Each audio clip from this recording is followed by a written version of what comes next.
হা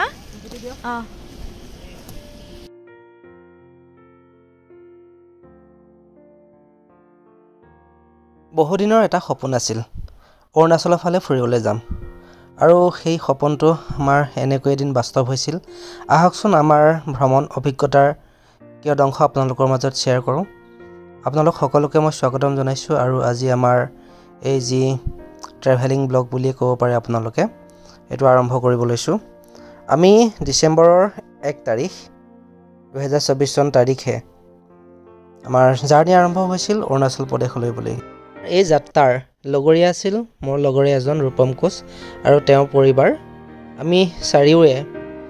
চেঁচাত অলপ সময় জিৰাই লৈ তাতে কিবা কিনি এটা খাই মেলি লাহেকৈ পুনৰ আমাৰ যাত্ৰা আৰম্ভ কৰিছিলোঁ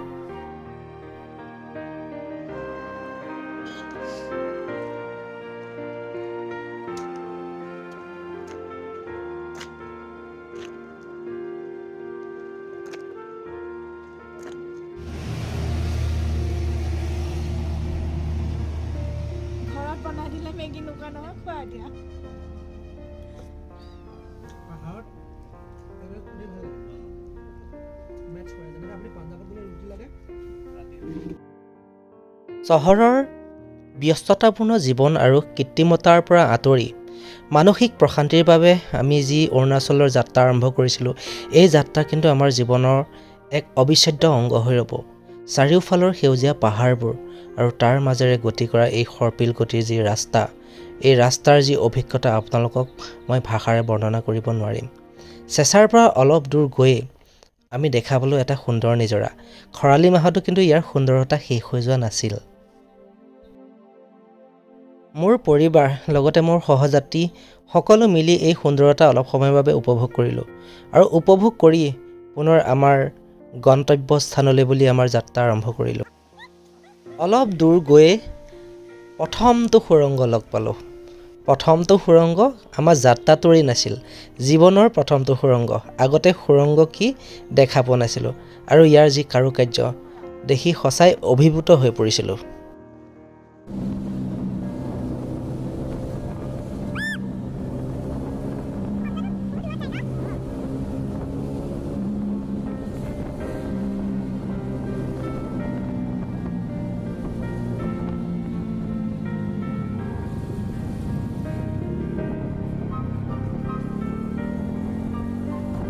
সুৰংগৰ পৰা 10 কিলোমিটাৰমান গৈয়ে পাহাৰৰ বুকুত সগৌৰৱে থিয় হৈ থকা এটি জাগ্ৰত নাগ মন্দিৰ দেখা পালোঁ আৰু তাতে আমাৰ যাত্ৰাৰ মংগলৰ উদ্দেশ্যেৰে সেৱা জনাবৰ বাবে প্ৰৱেশ কৰিলোঁ পাহাৰবোৰৰ মাজত থকা গভীৰ অৰণ্যবোৰ ক্ৰমে কমি আহিছিল আৰু পাহাৰবোৰ লঠঙা হৈ আমাৰ চকুৰ সন্মুখত ভাহি আহিছিল আৰু তেতিয়াই বুজি পাইছিলোঁ আমাৰ গন্তব্যস্থানলৈ আৰু বেছি দূৰ নাই এনেকৈয়ে মোৰ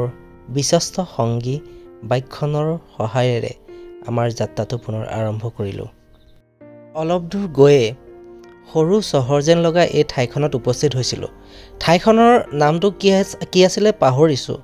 কিন্তু ঠাইখনৰ যি পৰিষ্কাৰ পৰিচ্ছন্নতা এইখিনি কিন্তু সঁচাকৈ বৰ ধুনীয়া আছিল ক'তো মই এটুকুৰা কাগজটো বাদেই দিয়ক এটা পলিথিনো পৰি থকা দেখা নাপালোঁ পাহাৰৰ সৌন্দৰ্যবোৰৰ মাজত এই সৰু চহৰখনে কিন্তু সোণত সুৱগা চৰাইছিল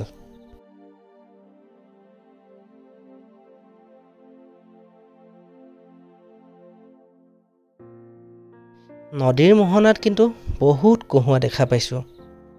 পাহাৰৰ দাঁতিত প্ৰথমবাৰৰ বাবে কহুৱা দেখা পালোঁ বতাহৰ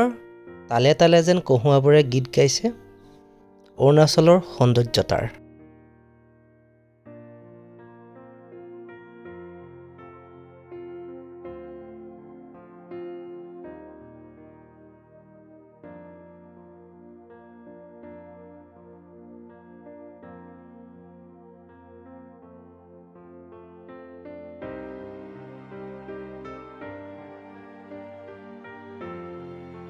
প্ৰায় 4 ঘণ্টামান ভ্ৰমণৰ পিছত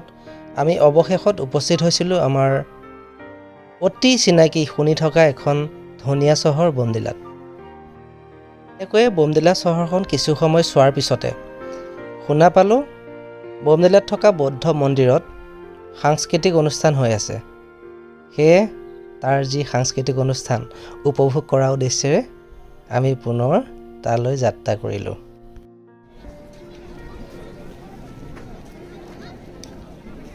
আমি 100 টকা খৰচ কৰাতকৈ ইয়াত গুচি অহালে ভাল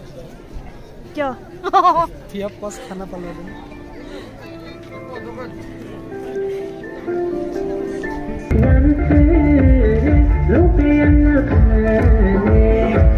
Itu apa copyright lagi sama nih?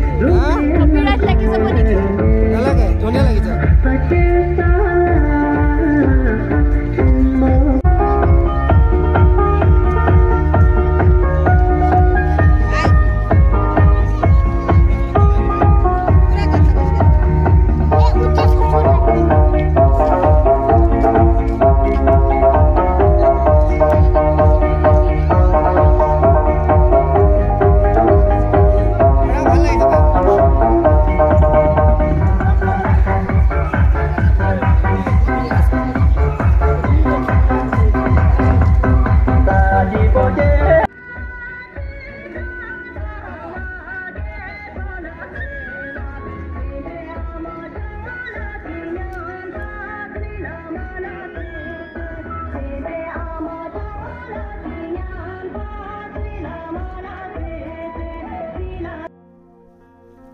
Bypass বুলি কৈছে সেই তুই বাইপাস এখানে কৈছে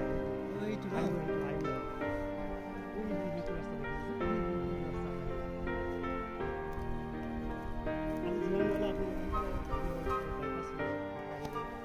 যাব লাগিব না দিয়া যে গম্পা বলি এই স্নোফল কত স্নোফল কত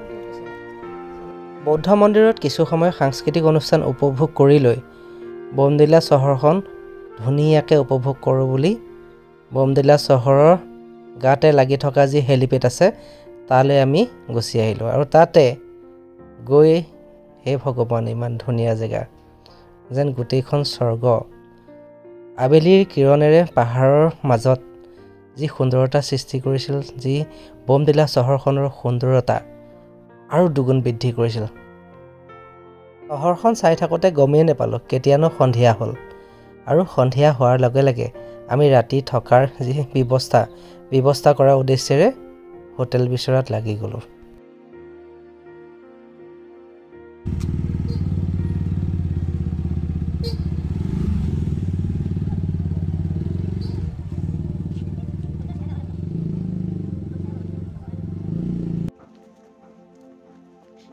মোৰ ভিউ এটা এনজয় কৰি থকা দিন মন আছিলে হা ৰাতিপুৱা এইটো ভিউ মই মানে দেখা পাওঁ মই কোনটো টিটুৰ বাবে বমদিলাৰ মাছমজিয়াত থকা আমা হোমষ্টেত আমাৰ ৰুম ঠিক কৰিলোঁ আৰু চাওকচোন পাহাৰৰ যি সুন্দৰতা এই আমা হোমষ্টেৰ পৰা কিন্তু বৰ ধুনীয়াকৈ দেখা পায়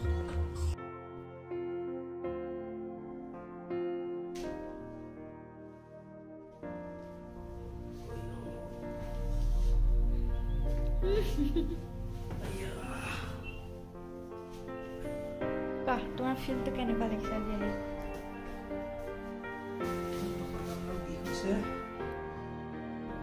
ভাল লাগিলে নতুন ঠাই পাপাৰ ৰাস্তাত বাইক চলালোঁ চাই কোৱা সকলোৱে যাওঁতে বেছিকৈ লাগিলে ক'ৰবাত 3 নম্বৰ গিয়াৰত গ'লে বাইক বন্ধ হৈ যাব খোজে 1 নম্বৰ গিয়াৰ লগাই আকৌ ওপৰলৈ উঠে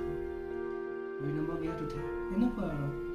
দেখো যেনেকৈ বমদিলা পালোহি বমদিলাখন সঁচাকৈ বহুত ধুনীয়া বহুদূৰ যাত্ৰা কৰাৰ বাবে কিছু ভাগৰুৱা অনুভৱ কৰিছিলোঁ সেয়ে ৰাতিৰ সাঁজটো সাধাৰণভাৱে গ্ৰহণ কৰিলোঁ আৰু আমাৰ যি দ্বিতীয় দিনৰ কাৰ্যসূচী তাৰ কিছু আলোচনা কৰি লৈ আমাৰ প্ৰথম দিনৰ কাৰ্যসূচীৰ সামৰণি মাৰিলোঁ আৰু আপোনালোকে আমাৰ ভিডিঅ'সমূহ চাই থাকিব কাৰণ আমাৰ যাত্ৰা ইয়াতেই শেষ হোৱা নাই